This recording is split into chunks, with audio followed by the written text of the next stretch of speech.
Alright guys, Eric with Strafford Construction. We're back here at 1226 Jefferson, Grove, Illinois. We just did this tab down here.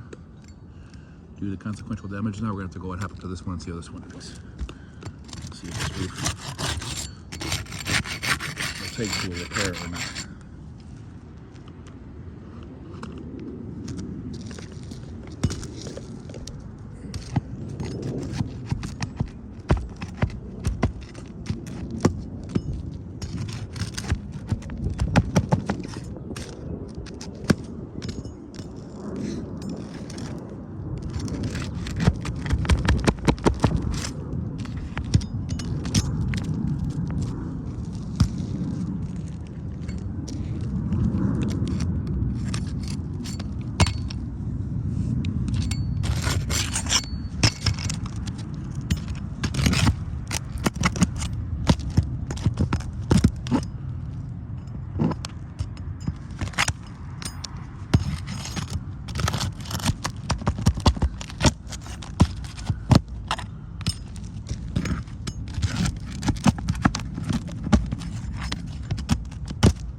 Once again, you'll see me lifting the tab just enough to get my hammer underneath there to get the nail and nailing strip for our proper installation.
Repair is complete. And we can already see, I mean, these are from the prior one, right? But we got tons of creasing and damage across these guys. They're so brittle, they're almost folding in two places. Then we see coming up here, see that crease line up top? Same thing across the top here. And same thing happening. A little bit of cross creasing here too. That being said, and this one clearly looks like it's not repairable.